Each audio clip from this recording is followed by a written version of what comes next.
Hello guys, आप सबका हमारे चैनल वन विजन साइंस में स्वागत है।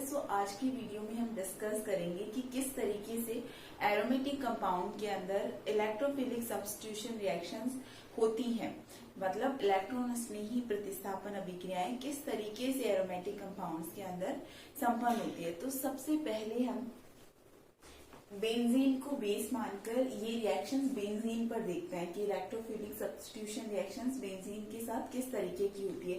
हम जानते हैं कि बेंजीन क्या है, एक एरोमेटिक कंपाउंड है। एरोमेटिक कंपाउंड क्यों है? फर्स्ट ऑफ ऑल तो ये क्या है, साइक्लिक है। दूसरी प्रॉपर्टी क्या है कि ये प्लेनर है, चक्रीय है, समतलीय है। और तीसरी बात, ये हक्कल रूल को क्या करता है, फॉलो करता है। जब भी किसी भी कंपाउंड के अंदर ये तीनों प्रॉपर्टीज हो कि वो चक्रीय हो, समतलीय हो और हक्कल रूल को फॉलो करता हो। हक्कल रूल क्या है, 4n+2 पाई इलेक्ट्रॉन होने चाहिए। किसी भी एरोमेटिक साइक्लिक प्लेनर सिस्टम के अंदर कितने इलेक्ट्रॉन होने चाहिए, 4n+2 पाई इलेक्ट्रॉन होने चाहिए। तो इसके अंदर क्या है, 6 पाई इलेक्ट्रॉन है। तो ये क्या करता है, हक्कल रूल को फॉलो करती है बेंजीन।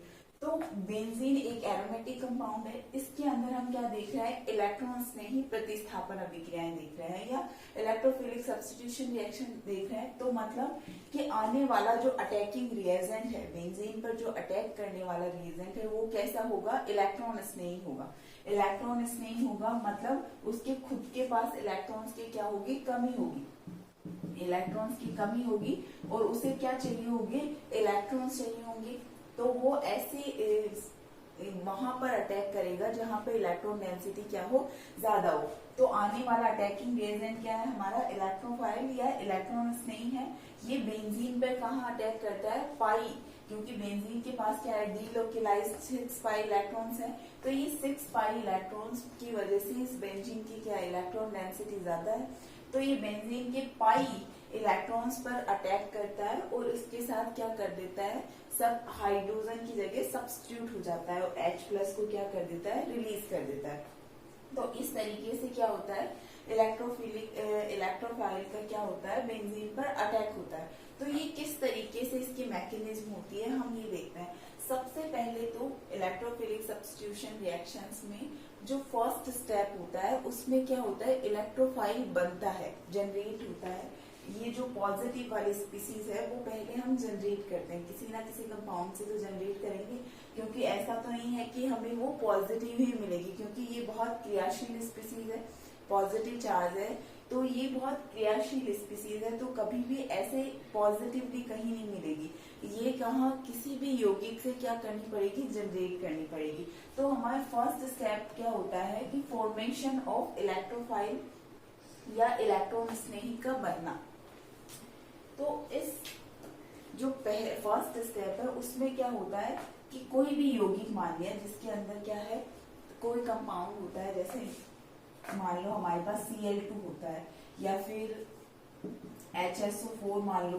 तो इसके अंदर क्या है, पॉजिटिव स्पीसीज भी है और नेगेटिव स्पीसीज भी है ना। तो कोई भी हमारा ऐसा कंपाउंड या यौगिक एलिमेंट या मॉलिक्यूल जो भी है उसके अंदर दोनों हो सकते हैं। एक तो पॉजिटिव चार्ज स्पीसीज भी हो सकती है, नेगेटिव चार्ज स्पीसीज भी हो सकती है। जैसे मान लो Cl2 है तो 2 क्लोरीन आइटम्स जुड़े हुए हैं इस मॉलिक्यूल में। तो इस मॉलिक्यूल को आप एक को पॉजिटिव भी बना सकते हो और एक को नेगेटिव भी बना सकते हो। अब जो पॉजिटिव बनेगी वो क्या होगी, इलेक्ट्रोफाइल या इलेक्ट्रॉन स्नेही, और जो नेगेटिव होगी उसे क्या बोलेंगे, न्यूक्लियोफाइल या नाभिक स्नेही। तो इसे जनरेट करने के लिए हम क्या करते हैं, या तो इसका अपघटन करवाएंगे, तो अपघटन से क्या हो जाएगा कि सेल्फ क्या होगा, खुद से ही इलेक्ट्रोफाइल और न्यूक्लियोफाइल बन के वो अपघटित हो जाए। और दूसरी बात, एक तो ये तरीका होता है कि अपने आप ही अपघटित होके क्या हो जाए, डिसोशिएट होके इलेक्ट्रोफाइल और न्यूक्लियोफाइल में कन्वर्ट हो जाए। लेकिन दूसरा तरीका ये होता है कि अगर हम किसी भी मॉलिक्यूल की रिएक्शन या कंपाउंड की रिएक्शन किससे करवाते हैं, लुईस एसिड या लुईस अम्ल से करवाते हैं। तो लुईस अम्ल की क्या प्रॉपर्टी होती है, इलेक्ट्रॉन को एक्सेप्ट करने की। तो वो लुईस अम्ल की इलेक्ट्रॉन को एक्सेप्ट करने की प्रॉपर्टीज की वजह से ये क्या चाहता है, कोई भी नेगेटिव या जहाँ पे इलेक्ट्रॉन डेंसिटी है उसके साथ रिएक्शन कर लेता है। तो जो न्यूक्लियोफाइल होता है जब वो टूटता है तो क्या बनाता है, इलेक्ट्रॉन्स लेके जा रहा है। जब ये टूटेगा तो इलेक्ट्रॉन्स लेके जाएगा या फिर क्या करेगा, जो ये लुईस एसिड है, ये न्यूक्लियोफाइल है, उसके साथ रिएक्शन कर लेगा और न्यूक्लियोफाइल क्या करेगा, अपने दोनों इलेक्ट्रॉन्स लेके आएगा, इस बॉन्ड के दोनों इलेक्ट्रॉन्स न्यूक्लियोफाइल की तरफ शिफ्ट हो जाएंगे। तो ये न्यूक्लियोफाइल दोनों इलेक्ट्रॉन्स ले लेता है, तो इस इलेक्ट्रोफाइल या इस वाली स्पीसीज पे क्या आ जाती है, इलेक्ट्रॉन्स की कमी आ जाती है और इस वजह से इसके ऊपर क्या रहता है, पॉजिटिव चार्ज रहता है। तो ये लुईस एसिड क्या करता है, न्यूक्लियोफाइल के साथ रिएक्शन करके ये वाली स्पीसीज बना लेता है और यहाँ पे जो इलेक्ट्रोफाइल है उसके पास इलेक्ट्रॉनों की कमी हो गई है, तो इसके ऊपर क्या हो गया, पॉजिटिव चार्ज आ जाता है। तो इस तरीके से हम क्या करते हैं, इलेक्ट्रोफाइल को जनरेट करते हैं।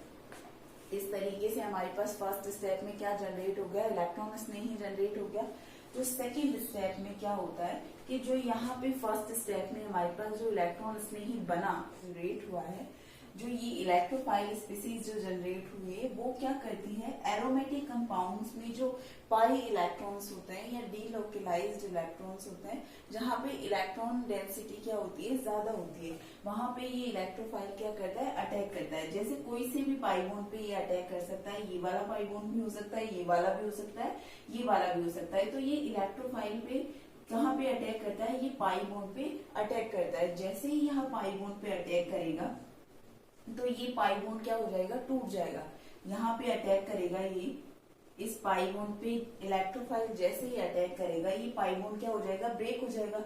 और ब्रेक किस तरीके से होगा, हेट्रोलाइटिक तरीके से होगा। मतलब ये दो कार्बन के बीच में पाई बॉन्ड है, तो एक पर क्या आएगा, नेगेटिव चार्ज आएगा और एक पर पॉजिटिव चार्ज आएगा। नेगेटिव चार्ज क्यों आएगा, क्योंकि जो हमारा अटैकिंग रिएजेंट है वो क्या है, इलेक्ट्रोफाइल, उसके पास इलेक्ट्रॉनों की कमी है और उसे इलेक्ट्रॉन चाहिए। तो जब ये बॉन्ड हेट्रोलाइटिक तरीके से टूटेगा तो एक पे क्या आ जाएगा, नेगेटिव चार्ज आ जाएगा, एक पे पॉजिटिव। और जो नेगेटिव चार्ज आएगा ना जहाँ पे, वहां पे क्या हो जाएगा, ये इलेक्ट्रोफाइल जुड़ जाएगा। जैसे यहाँ पे नेगेटिव चार्ज आ रहा है इस वाली कार्बन पे, तो यहाँ पे इलेक्ट्रोफाइल जुड़ गया है। और पहले से क्या है, यहाँ सब कार्बन के पास पहले से एक एक हाइड्रोजन है। अब इस वाली स्पीसीज में यहाँ पे क्या होगा, यहाँ पे पॉजिटिव चार्ज आएगा और जैसे ही दूसरे कार्बन पे पॉजिटिव चार्ज आया, रिंग में बाकी दो पाई इलेक्ट्रॉन्स की वजह से क्या होना शुरू हो जाता है, डीलोकलाइजेशन या रेजोनेंस होना शुरू हो जाता है। अब रेजोनेंस किस तरीके से होगा, यहाँ पे पॉजिटिव चार्ज है तो ये पाई बॉन्ड है, इन दोनों कार्बन को छोड़कर इस वाले कार्बन और इस वाले कार्बन पे क्या होगा, शिफ्ट हो जाएगा। तो इस वाले कार्बन पे तो कोई इफेक्ट नहीं आया क्योंकि इन दोनों के बीच में पाई बॉन्ड शिफ्ट हो गया, लेकिन ये वाला जो कार्बन है उस पे क्या आ जाएगा, पॉजिटिव चार्ज आ गया। तो जैसे ही पॉजिटिव चार्ज पहले यहाँ पे था, अब कहाँ मूव हो गया, यहाँ पे मूव हो गया। अब यहाँ पे जैसे ही पॉजिटिव चार्ज आया, ये वाला पाई इलेक्ट्रॉन क्या करेगा, इन दोनों कार्बन को छोड़कर इस पॉजिटिव चार्ज और उसके पास वाले कार्बन पे क्या हो जाएगा, शिफ्ट हो जाएगा। जैसे ही इस पास वाले कार्बन पे शिफ्ट हुआ, यहाँ पे डबल बॉन्ड आ गया और पॉजिटिव चार्ज इस इलेक्ट्रोफाइल के पास वाले कार्बन पे चला गया। अब जैसे ही पास वाले कार्बन पे चला गया, अब बाकी पाई बॉन्ड्स तो हमारे पास बचे नहीं, तो किस तरीके से क्या हो, पॉजिटिव चार्ज और तो आगे डीलोकलाइज हो नहीं सकता। तो ये जो तीनों स्ट्रक्चर्स है उसमें क्या हो रहा है, पॉजिटिव चार्ज का क्या हो रहा है, रेजोनेंस होना है या अनुनाद हो रहा है। तो इस तरीके से जो ये पॉजिटिव चार्ज आया है रिंग पे, पूरी रिंग में क्या करता है, घूमता है। तो ये पॉजिटिव चार्ज क्या करता है, पूरी रिंग के अंदर डीलोकलाइज्ड होता है या घूमता है। और इस जो ये पॉजिटिव चार्ज जो पूरी रिंग के अंदर घूमता है, उस आयन को क्या बोलते हैं हम, एरिनियम आयन या कार्बोकेटाइन होता है ये एक तरीके का। तो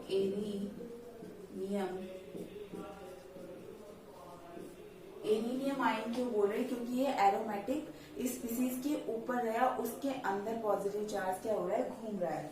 तो ये तो हुआ सेकेंड स्टेप, जिसके अंदर क्या होता है कि जो हमारा इलेक्ट्रोफाइल है वो बेंजीन रिंग पर अटैक करता है और रेजोनेंस से क्या हो जाती है, वो रिंग स्टेबल हो जाती है। रेजोनेंस या अनुनाद से वो रिंग का में क्या आ जाता है, स्थायित्व आ जाता है। अब जो थर्ड या लास्ट स्टेप है इलेक्ट्रोफाइल सब्स्टिट्यूशन रिएक्शन का, तो उसमें होता क्या है, जो ये पॉजिटिव चार्ज पूरी रिंग पे घूम रहा था ना, और जो लास्ट हमारे पास रिंग बची थी उसमें पॉजिटिव चार्ज को घूमने के लिए और पाई इलेक्ट्रॉन्स थे नहीं। तो ये क्या करता है कि ये जो हाइड्रोजन है, ये अपनी बॉन्ड के दोनों इलेक्ट्रॉन्स इस वाले कार्बन और इस पॉजिटिव चार्ज वाले कार्बन को देख के चला जाता है। तो ये पाई यहाँ पे पॉजिटिव चार्ज था, तो ये क्या करता है, ये अपनी बॉन्ड के दोनों इलेक्ट्रॉन हाइड्रोजन इसको देके चला जाता है, और ये जो हमारे पास हमारा कंपाउंड बनता है, जो फाइनल प्रोडक्ट है वो आ जाता है, जिसमें हाइड्रोजन, यहाँ के हाइड्रोजन का इलेक्ट्रोफाइल या इलेक्ट्रॉन स्नेही से क्या हो गया, सब्स्टिट्यूशन हो गया या प्रतिस्थापन हो गया है ना। तो जो इलेक्ट्रोफाइल्स है, मोस्टली हम कौन कौन से इलेक्ट्रोफाइल्स पढ़ते हैं, जैसे हेलोजनीकरण में जो हेलोजन Cl+ अटैक करता है, तो बेंजीन रिंग पे अगर Cl+ अटैक करता है तो क्या बोलते हैं हम, बेंजीन का हेलोजनीकरण। और अगर NO2+ अटैक करता है तो ये सारी स्पीसीज क्या है, इलेक्ट्रोफाइल या इलेक्ट्रॉन स्नेही है। तो बेंजीन पर जब NO2+ अटैक करता है तो इसे हम बोलते हैं बेंजीन का नाइट्रीकरण। जब हम HSO3 में सल्फर जुड़ता है तो हम इसे बोलते हैं सल्फोनीकरण। इसी तरीके से अगर R या कोई एल्किल स्पीसीज जुड़ती है तो हम बोलते हैं एल्किलीकरण। और जब एसिड जुड़ता है RCO और इस पे पॉजिटिव चार्ज हो तो इसे बोलते हैं हम एसिलीकरण। तो इस तरीके से क्लोरीनीकरण, नाइट्रीकरण, सल्फोनीकरण, एल्किलीकरण और एसिलीकरण जो भी रिएक्शंस होती है वो क्या होती है, इलेक्ट्रोफिलिक सब्स्टिट्यूशन रिएक्शन। और विथ किसके साथ, अगर बेंजीन के साथ हो रही है तो बेंजीन का एल्किलीकरण, एसिलीकरण, ये सब हम बोलेंगे, है ना। तो इस तरीके से ये जो बेंजीन या एरोमेटिक कंपाउंड के अंदर क्या होती है, इलेक्ट्रोफिलिक सब्स्टिट्यूशन रिएक्शंस संपन्न होती है। So thank you guys for watching.